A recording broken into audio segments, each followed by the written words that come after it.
we're glad, and Clancy. Welcome everyone to First Tuesdays. I think we're going to get started. We were all kind of getting started with our audio setup. Welcome everyone, and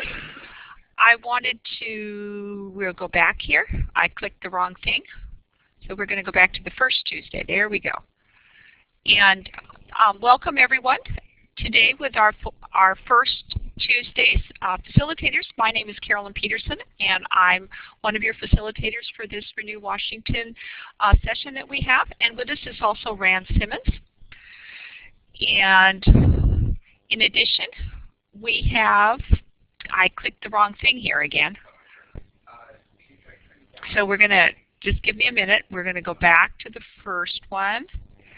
And we're going to, Jennifer Fenton is with us today, as well as Jeremy Stroud, our technical producer.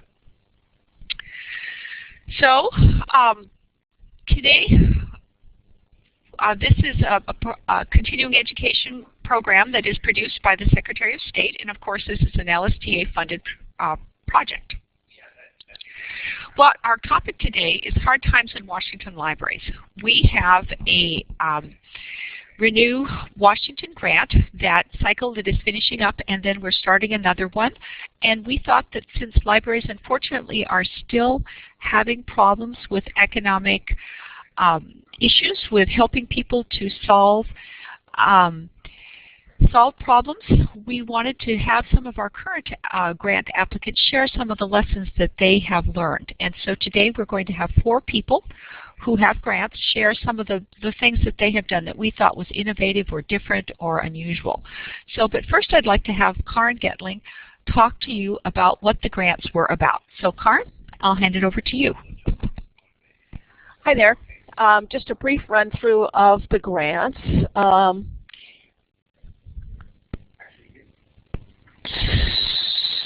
We're sorry, we're having struggles with the slides that don't seem to be coming up. Not sure what's going on. We're going to have Jeremy who's trying. Oh wait, we'll try this again. They're not loaded. Oh, sorry. We're doing some checking here.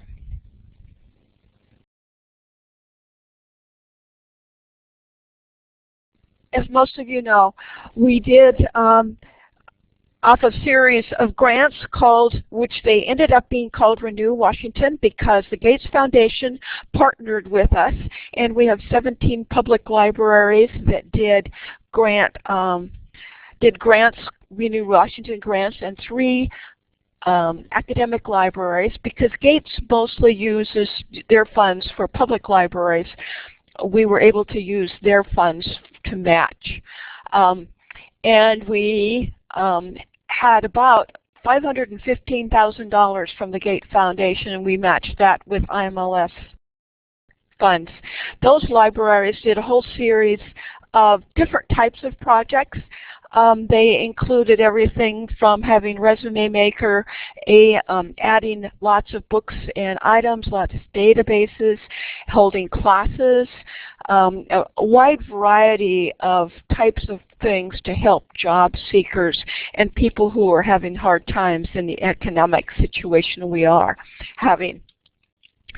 So that's kind of a brief background. We do have another round of grants that we'll be giving out. We will know by mid-August who the new grant recipients are. And there you can see the list of all of the grants. The Washington State Library has a Renew Washington website, and all of the grants are listed there. So if you want to go see what all the different libraries did, you can see there. Anyway, just a brief outline, because the main part is to talk with those libraries that did the grants and what they've learned and can give us advice on. So back to you, Carolyn. We don't have slides, they did not load.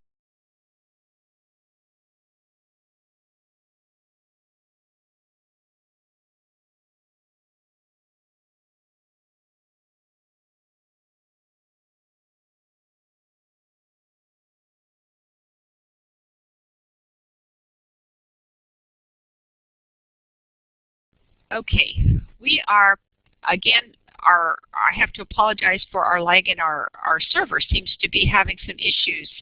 We're clicking through them. They seem to be going fast. So our first person, we're going to, as soon as Jeremy is running upstairs or is going to load the slides once again, we keep testing. So, but our first presenter will be Terry Beck, and Terry Beck works at the Snow Isle Libraries as the Adult Teen Services Manager. And the reason we selected her slides was that not very many people have had experience in the public library world in circulating laptop computers, and they were given a grant to deploy laptop computers quickly to any place that had a sort of a job emergency, and all of a sudden they would need a surge of more computers. And so that was what her project was, and we're going to click back and let's see if we can have these there. We'll start there, and so let's try Terry. I'm going to turn it over to you, and let's see if her slides now are going. They're not there. Jeremy is attempting to upload them once again. We apologize for the lag in the server time. Terry, I'm going to just turn it over to you and let you talk about your projects while we hope that your very, very nice slides will appear while you are talking about them. So Terry, do you want to talk a little bit about your program? Sure. Thank you, Carolyn. Can everyone hear me? Like many libraries, are facing cabling out issues in our buildings. In other words, we have so much usage of our computers that we can't squeeze another one in, either with furniture or cabling. And one of the things that we noticed with the job-seeking public is they not only need computers, they need a lot of time on computers. And when we wrote the proposal for our Renew Washington grant, we decided to take a big gamble and to circulate within our libraries notebook computers. Now, we didn't really know what we were getting into at that point because we had never done it before. We were really fortunate in that we brought a team together from our Information Technology Department, our Circulation Services Department, our Catalog Services Department, and the Adult Teen Services Department, and brainstormed how we were going to work this out. We needed to create a policy, a procedure, and basically figure out everything that could possibly go wrong with this process. And we thought we had done so and learned midway that we hadn't considered everything. The computers that we ended up purchasing were not notebook computers, they were netbook computers. And if you've ever seen one, they're absolutely adorable, if you can call a computer adorable. Small, very portable. People can sit with them at a desk or put it on their lap. The good upside is that they are not good for gaming. So the concern that staff had that they were going to be used inappropriately was sort of negated just with the computer size. One of the things we hadn't planned for was that a lot of people understood how to use a computer. The little tap screen on it was a little difficult for some people, and we ended up having to get some USB mouses for people who were much more comfortable with that. The process that we developed was one that sort of was based on how we do a lot of things at Snow Isle. We believe people. When they tell us that they're 18, you know, we do believe them. When they tell us they renewed the book or returned the book, we believe them. But in this case, we needed to have something that substantiated their card, their library card, and their identity. One of the first things that we did was we checked with all 7 of our communities that were participating, and we checked with their law enforcement agencies to find out what assistance they would give us if one of these computers walked out of our library. We made a lot of our decisions local. Every library building is different, and where they would be stored was a different place in all 7 communities. A lot of our decisions were made based on a customer's record. We knew that they had to be a patron in good standing. They couldn't be blocked for any reason whatsoever, because we were about to attach a $600 item to their borrower record. Staff this was something new for us, is actually having to check a borrower record before we did anything. And then we also decided that we needed to take a piece of government-issued identification. And this was done at the suggestion of the law enforcement agencies. We also keep a roster of the PC number, the Snow Isle property tag number, and the unique identifying number that's like the serial number of each computer. And that again was at the suggestion of the law enforcement agencies. We knew that these would be used by job seekers or people trying to build career skills.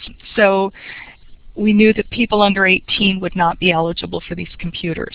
In order to take them sort of off the grid and to be able to give them to people for conceivably 9 hours a day, we needed to pull them off our library online computer reservation system. And since they can't be reserved through that system and they cannot be reserved through our circulation system, we had to do a little intervention with staff about not saving them for favorite patrons or for people. But ultimately that didn't turn out to be a problem. We've had people who have come into our buildings at 10 o'clock in the morning and left at 8:30 at night, returning the computer and thanking us for letting them have that opportunity. A lot of job applications have been filed on these little PCs. One of our concerns was printing. Ultimately, some people do need to print, and part of our grant was the purchase of some flash drives that were branded with our library logo and given to the customers the first time they checked one of these out so that they could save their work on the flash drive and go to another library PC and print off of our network. There aren't any privacy screens on them. We don't monitor what people do. We do understand that there are times in a 9-hour job search where you might just need to take a break and read the newspaper.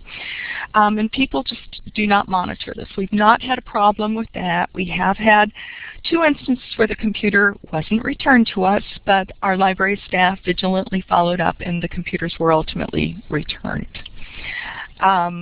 We have a form that is filled out every time someone uses the computer. This was sort of a debate at first, but ultimately this worked in our favor because instead of having to have staff leaf through papers, it's just there and it's filed at a later date. There was a question at one point about what government identification was, and we've had to exchange a lot of email with community library staff sort of finding more government IDs than I ever knew were possible. But a passport, a driver's license, a state ID, a military ID, anything that has a government behind it, and usually a photograph. We have been just really excited about it. The circulation of these has grown over the past 6 months, and some of our smaller libraries that were participating in this have had just as hearty circulation as our 2 biggest libraries. This has been a wonderful opportunity for us, and we meet tomorrow to decide what we're going to do with these little netbooks after August 13th. Does anyone have any questions? Yes, I do. This is Amy speaking. Yes, Amy. Interestingly, we do have the same kind of program here, very much similar to Terry's. I'm interested in knowing the flash drive that's given to the patron. Are they keeping them or they're just on loan? The patrons keep them. They get them the first time they use the computer, and we hope that they'll bring it back. Ah, that's nice, because we do not have printing either. We just asked them to bring their own. Right. That was, because they're on our wireless network, that was our biggest concern, is if someone wanted to print, what would we do? Right. And you allow people to have the computer all day long? You don't have a period like 2 hours? No, not for these. Okay. Yeah. We do have a 2 hours period, but we do allow people to renew them if no one's waiting. And that might be what we move to after tomorrow, but as of today, that's what we're doing. Yeah. And we find out in the beginning the usage was quite low, but they are picking up after the local newspaper actually did a story for us. So. Actually, we had a wonderful story on Como News, And our staff has just done a wonderful job talking this up. I think That's word great. of mouth has been the best advertisement we could ask for. Yeah, I agree. Yeah, thank you, Terry. Anyone else? I would encourage you, this is Carolyn, to go ahead and type, send a message to Terry if a question occurs to you.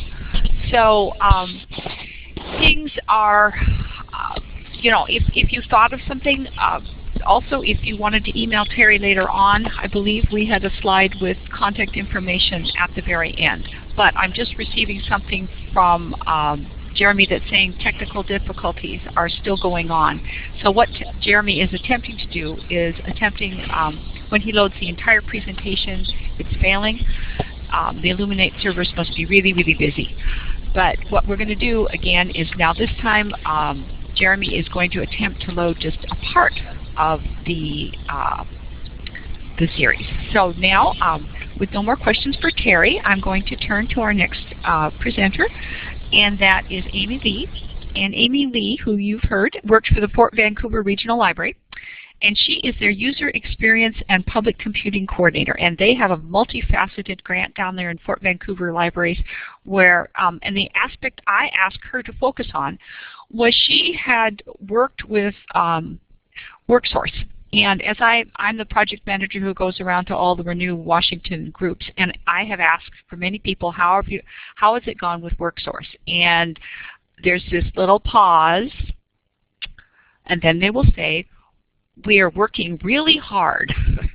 So Amy also worked really hard, but she had some success at it. Almost everyone has some success, but the success varies, and people have found it a challenge. So I would just wanted Amy to share what her experience working with WorkSource has been and how things turned out. So Amy, we'll turn it over to you, and if we're lucky, maybe the slides will pop up as you're chatting.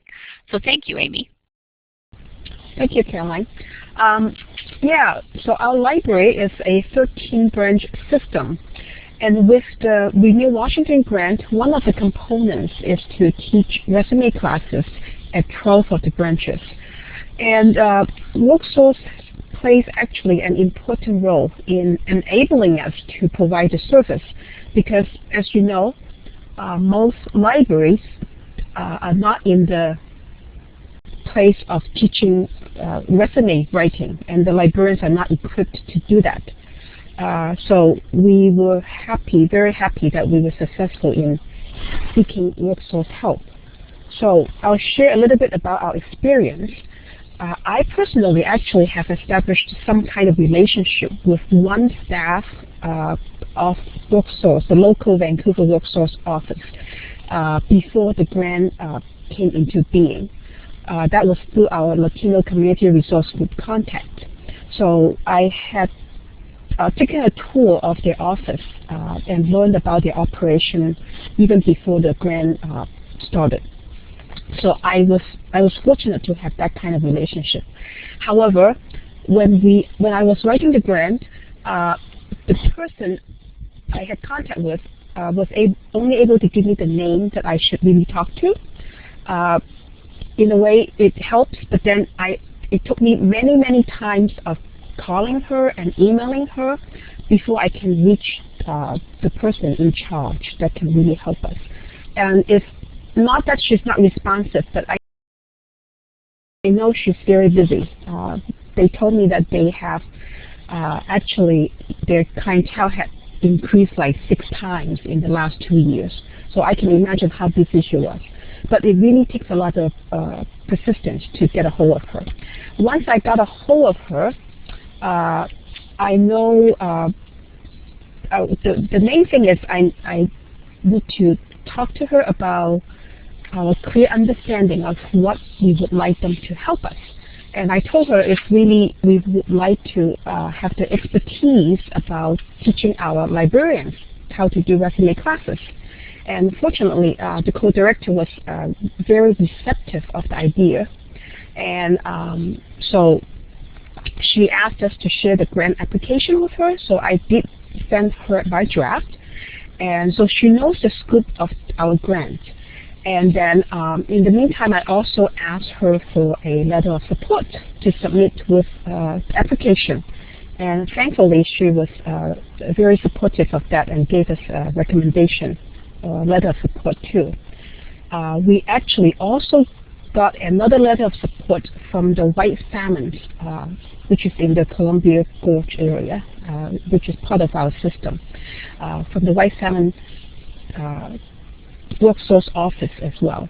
And I find out what's helpful too is when you're asking for people to write a letter of support is that if they're not accustomed of writing that, you might want to go ahead and ask them if they want to have a sample letter, a template type thing, and send along.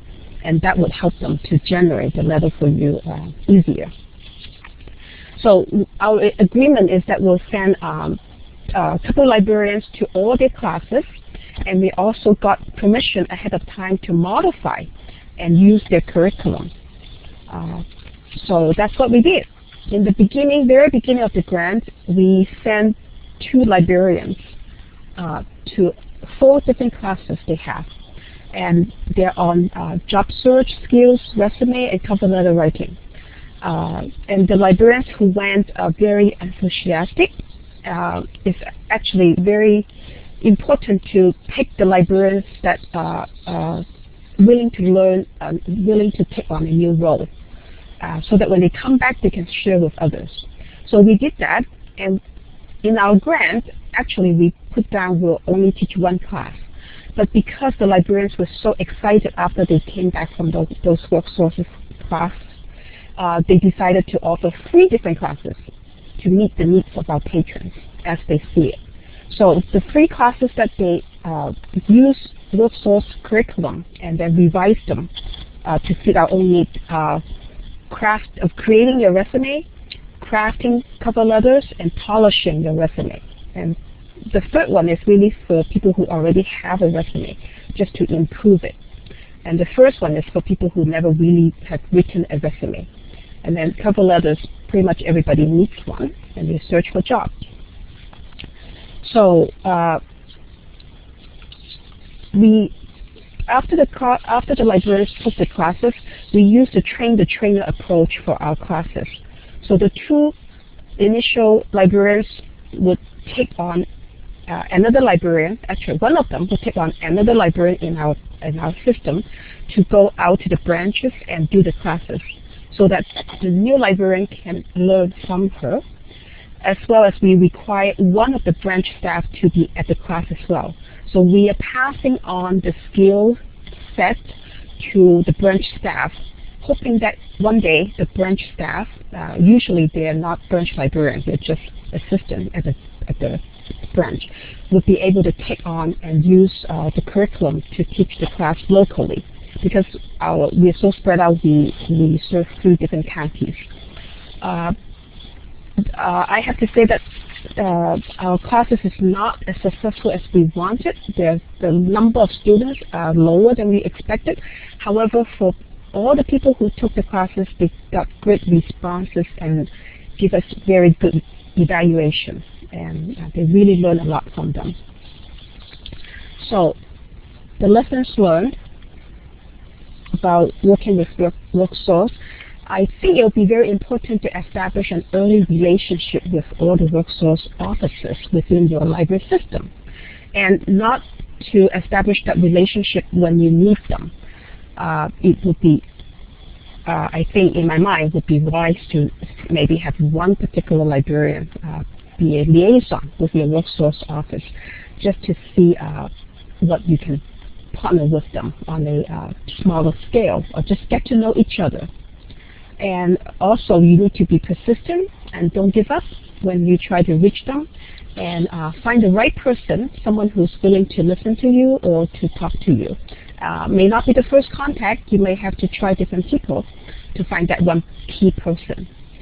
And another thing is to let them know what you can do for them, what's in there for you. For example, I offered to attend and share library resources at their staff meeting.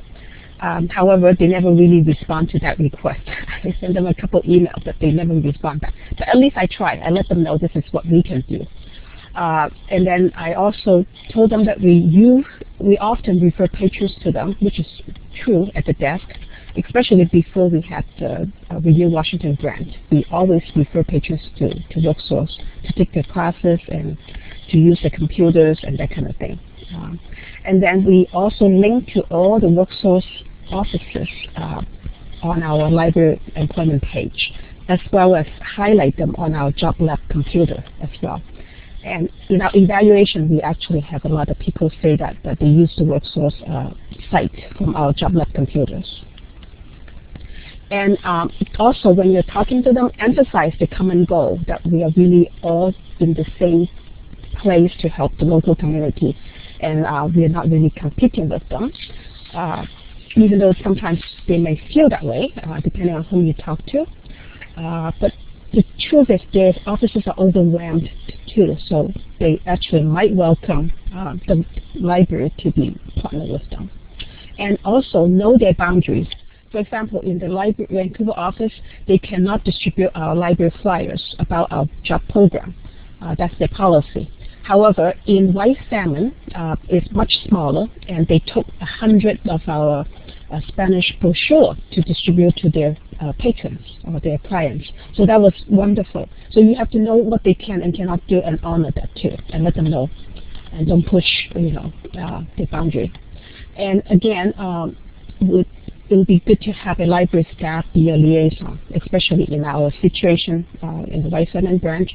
The branch librarian has a very good relationship with the local WorkSource, which I cannot do because we're so far away. So have a branch staff be a liaison if you are a big multi-system branch. Okay, so that's what I have. Thank you, Amy. Any questions for Amy?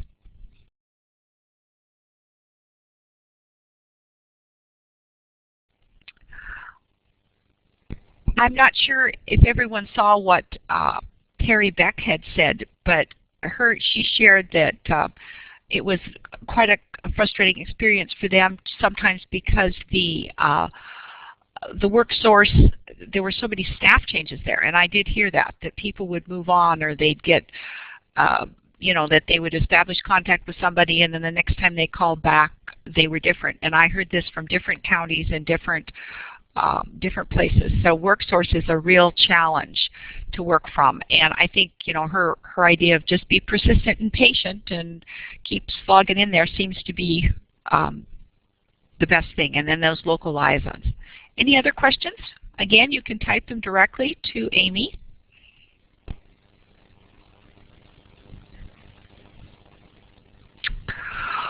Okay, hearing none, I think we will go on to Erica. And Erica Wilson works for the Whitman County Rural Library District, which is in the southeast corner of the state. She is the Teen Services Coordinator there. And so the reason I wanted her to talk is that she and her staff have developed a process whereby they get, when the frontline staff contacts them, they have figured out a way and a procedure to get them to the proper person in their organization to give them individual help. They started out with group programs as well, and then decided along the way that the best way to serve their customers was on an individual basis. So I'd like her to talk about that. That's why I asked her to talk, and she developed a very nice form. And so Erica, please tell us about your experience with this. Well, hi there, everybody. Yes, we had to change our program from having the standard workshops. That's kind of what we thought we would be having, and then we went to our individual referral system, and that seems to be working well. I think that we kind of a little bit of background information here. As you can see, we serve about 16,000 residents, over 2,000 square miles, and that's really key to how our program has changed. And we work in 14 incorporated towns. Okay, so the grant was entitled WORC, which is Whitman County Occupation Resource Connection, and it paid for temporary staff funding. So here we go, is the WORC programs provide countywide support services, individual assistance, skill building, help sessions, information access related to job employment. additional online, media, and print resources, and agency partnerships. And I think we had some similar cases with WorkSource and other partnering agencies that they just really weren't staffed to support us more than the referral process. Okay, the go-to center. So our goal was to become a go-to center county-wide because we have limited education resources to the county. We felt it was good to have free and easy access, county-wide locations. And we also did some programs at Pullman, but the attendance wasn't there. High-speed internet is key. We have so many people that we serve that do not have high-speed internet. And then people, we wanted to be able to have them connect to partnering agencies, resources such as WorkSource and Community Action Center. Valuable and easy to navigate online resources. That was part of the goal of our website creation. And increased library hours and job-related computer time. So we actually increased our branch hours, which are pretty limited, by 200 hours during a 6-week period. Individual assistance from trained WCL staff. And that happens to be that I am a career and technical ed certified teacher, and then the temporary staff person that we hired is had her master's in social work. And then we have 30+ workshops and help sessions. And actually by the time we finished up this last quarter, we had 50 workshops and training for branch staff members.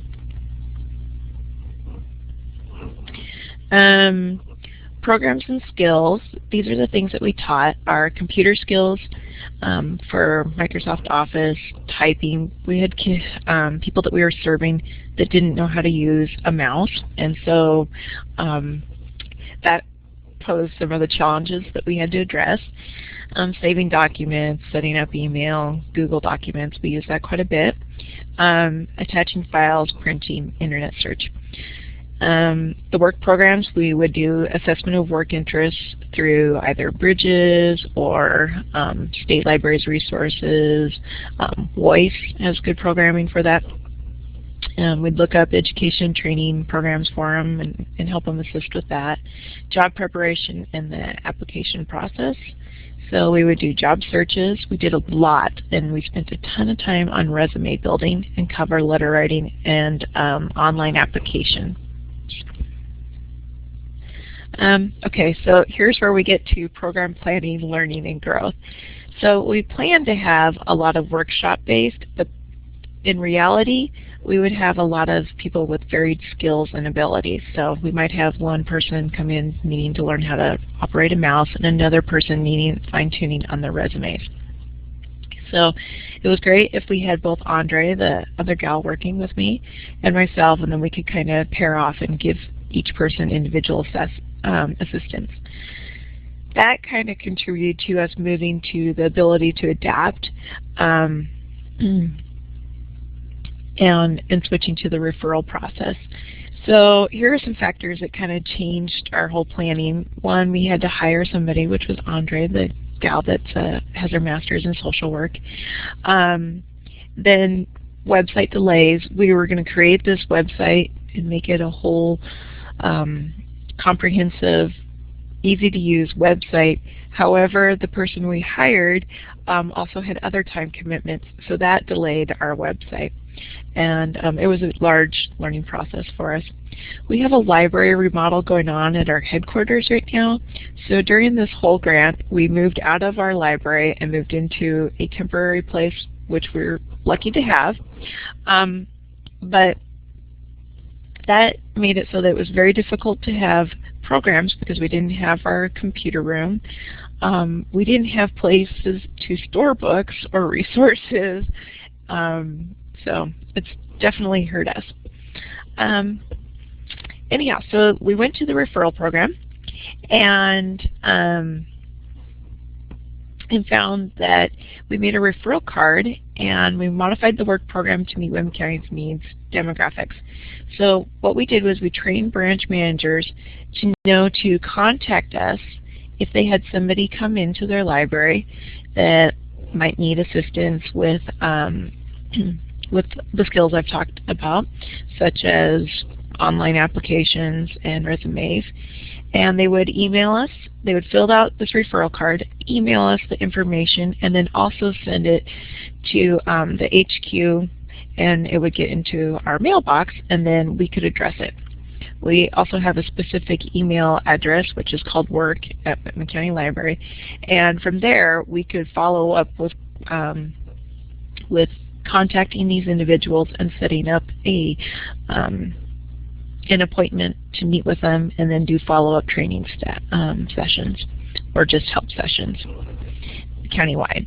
So we kind of beat the feet, just drove all over the county with our laptop labs if we needed to. Yeah. So do you have any questions?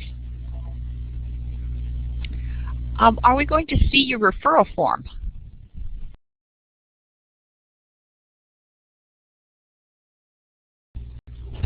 I don't think the referral form was uploaded onto the slides. Well, that's something that if folks want, I believe we do have Erica's contact information, and if people are interested in seeing what the referral form looked like, that might be something that people might be interested in contacting you directly for. Oh, please do. And really, we're happy that we had to change. We've made it work very easily and countywide. So that was something, this referral on and using it out of programs to contact, that was a consistent something that people found, that when people would come to the programs, as Erica's experience showed, they needed very different things, and they frequently used those programs as a referral to work individually. There it is. I thought, so this is part of it. Jeremy has it. Thank you, Jeremy. And then could you advance it to the back, to the next one? Or let's see. Okay, there it is. I did it myself. There's 2 slides. He put it up. Just advance it so you can see what it looked like. And that's what they have been using. So go ahead and look at that. Great. So thank you, Jeremy, for throwing that up. I appreciated that. Okay, our last presenter. Carolyn, I have a question for Okay. Erica. What do you plan to do after the grant is over? Because you did hire somebody temporarily. Do you have any other kinds of ways of continuing on your project? well, after Andre's hours were over, we kind of had the grant at a manageable size for myself to carry on, because I work part-time as a teen services coordinator, and then I enjoy the adult education aspect of it. So now I handle all of the referral contacts and individual assistance countywide, and then that seems to be working out quite well so far. And hopefully in the future we'll be having more computer stations and resources. Of course, we have the website that is up and running, and then trying to maintain that and update it has been our next project. Thank you. Any other questions?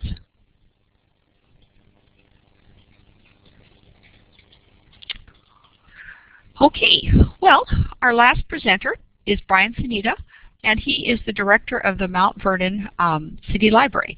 And the reason that I asked Brian to present was he had a fresh and innovative approach to programming, to adult programming. Lots of people did resume classes, lots of people did how to use employment security, or really focus specifically on the job search itself. And Brian stepped back and said, there's more to this, or Brian and his staff stepped back and said, other skills are needed as well to deal with unemployment and to deal with hard times. And so I have asked Brian to talk about what they did that kind of went outside that well, they did some of that as well. They did some other programs that were I thought very interesting. So with that, I will ask Brian to talk about the adult programming that he did to address this. Thank you, Carolyn. One of the things I wanted to start with is that we actually did a lot of the resume writing skills, job search strategies, family budgeting kind of things. But we expanded that and had a broader range of programs. And I give some credit to my staff for thinking of broader ways of looking at things. It wasn't just me. What it says here is that we had fun, and we certainly did. The first program that's a little bit different that we did was in February, and we had an expert on organic gardening, Willie Galloway, come in and present for us. We had a great audience, 30 plus, lots of interesting questions, lots of interested people, and the range of expertise went from people who just wanted to start to people who were professionals in the field.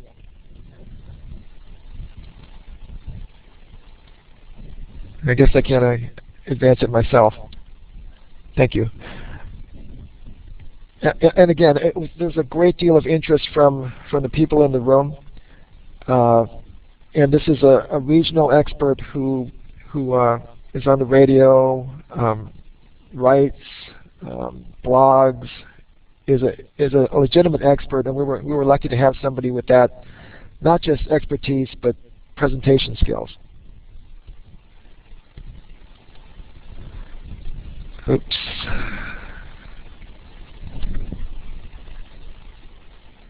Now let's mention that. Okay, let's go to the next program. This one in May was possibly the most popular and exciting even program we did. We did a program on backyard chickens.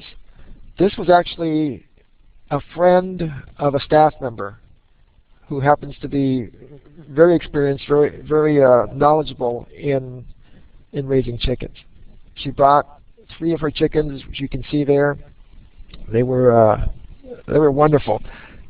They'd start making chicken noises and gradually get more and more enthusiastic, and Laura would have to go over and calm them down, and then a little later they'd start making chicken noises again. It was really fun. It's a close-up of the stars of the show. I mentioned that the range of the effect of this program was that our city's economic development officer now has chickens in her backyard indirectly because of this program. And I almost had chickens in my backyard, but I was able to avoid that. Okay. The last of the programs that were a little different, and possibly the broadest interpretation of what Renew Washington is supposed to be about, was this community gardens program. And we brought in a policeman who's a neighborhood resource officer who had this long-term project of starting a community garden in a residence area, Kulshan Creek, and brought in lots and lots of partners from the business community, from Parks Department, just lots and lots of partners.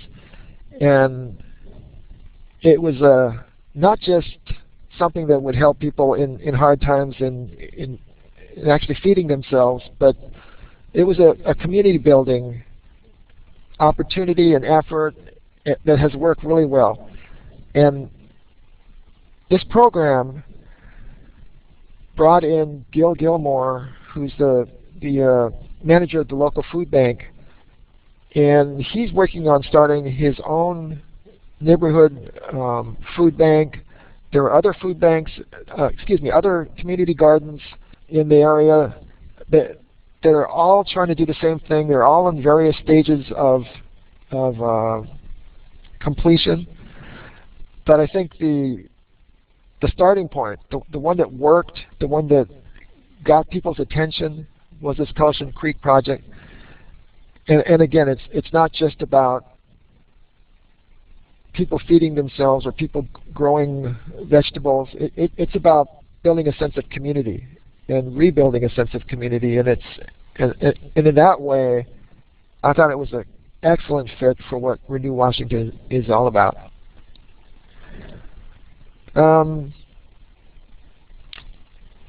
I think that's all I had. That last slide is my way of saying thank you to the State Library, the LSDA people, and the Gates Foundation for supporting this, because I think it's worked really well in Mount Vernon, and from what it sounds like, it's worked really well in other parts of the state. I'd be happy to answer any questions if you have them.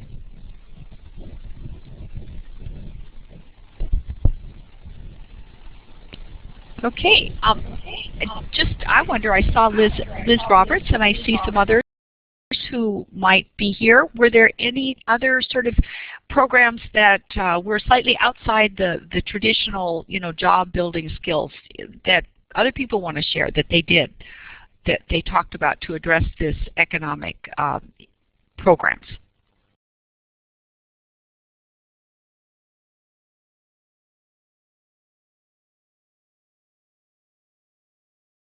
Liz, would you be willing to share some of the things that you might have done that might not have been the traditional programs?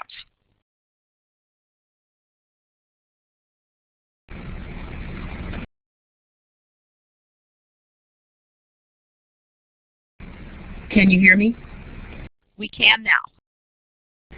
Okay, one of the programs, or a couple of programs that we have started come from finding out that a lot of our Hispanic community and Russian community needed a different level of help than what we were at first thinking we would be able to give.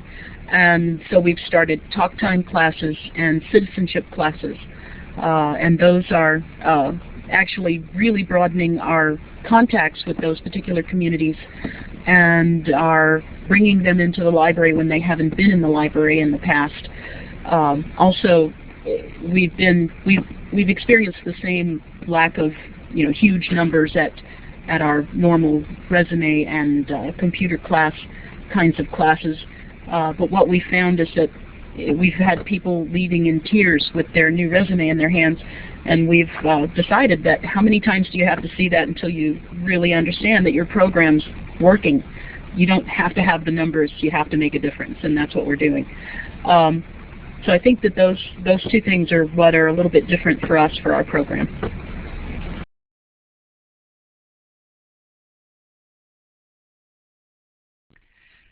Thank you, Liz. Other opportunities for what people have seen in their individual libraries, or other things that you wanted to share about, all of us have had job seekers coming into the library. Other things? Okay, let's see. We have, I can't tell who's, okay, Jennifer. Well, this actually is from Nancy. She's not on mic today. She has a question for the panelists. How are people going to weave what they learn from the grant-funded projects into their ongoing programming? What are the key lessons? So did anyone want to answer that?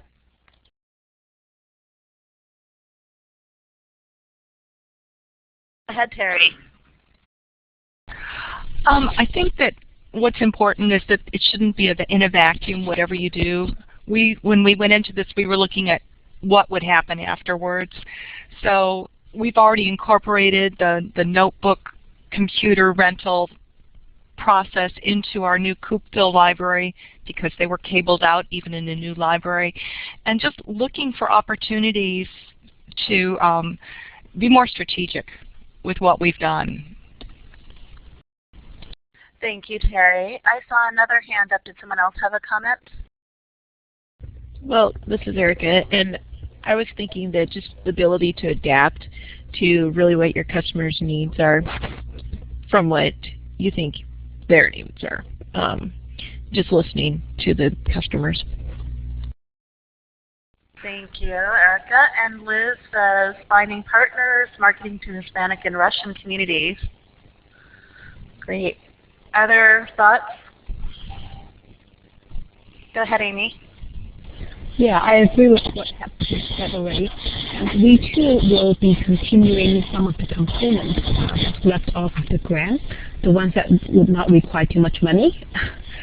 For example, our job lab, we have already asked the existing volunteers to continue, and all 3 of them agreed to at least work till the end of the year for us. And that actually has been the most successful part of our grant components. So that really does not cost us anything because they are volunteers. We just have to have the computer and the space available.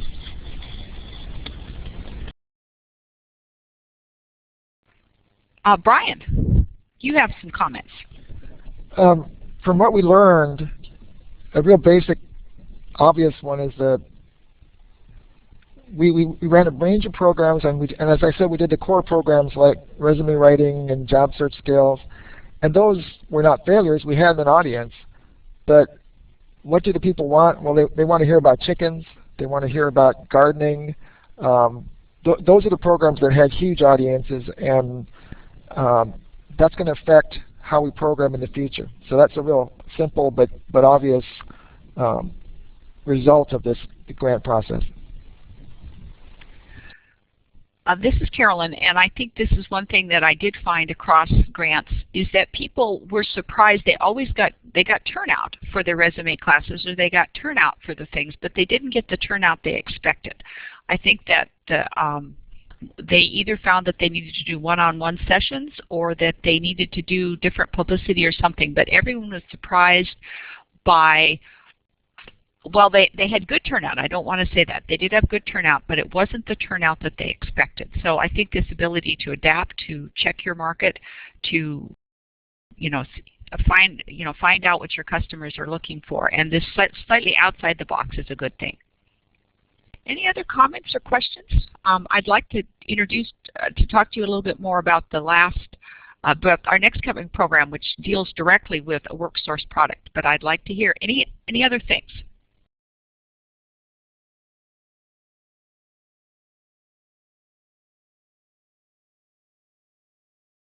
Okay, Liz says those out-of-the-box programs are a good way to tell folks about the help the library is providing otherwise. So, and you do see up here on the contacts of our individuals who, if you want to go further with them, and of course you can always email me as well. But what I'd like to talk about now is Career Bridge. And I was contacted by Mariana Parr from the Workforce Training and Education Coordinating Board. And the Workforce Training Group has put a great deal of information into this new database, which is called Career Bridges. And it's a new online tool that they created, and it lets people explore about 5,000 education and training programs throughout Washington State. And the good thing about this database that's as unique as far as I can tell is that's the only website that provides a consumer report. It uses statewide data to show whether a program's graduates got a job. Now, I think that's really important because how many times have we seen programs that promise to get you a job and promise to help you get a job, and then they don't. So they actually go back and say, what was the success level of the program's graduates getting a job, and how much they earned, and what field they ended up working in. And so this enables potential students to know ahead of time whether or not it's a wise investment. So I thought many online staff people who would be, helping people might want to be able to refer their folks to this. And in addition to that, the site also contains valuable career information from online self-assessment tests that allows users to understand their strengths and talents. And then once they understand this, then they can understand how these strengths and talents align with a career. And they also have financial aid information on this site. So basically, next month's program is about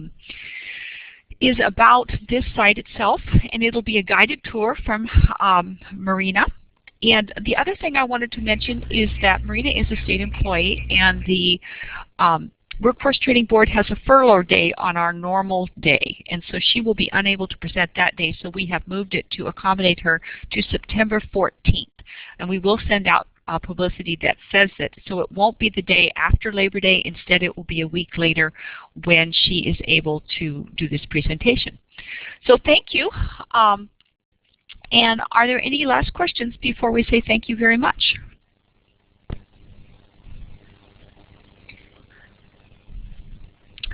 We appreciate your patience this time as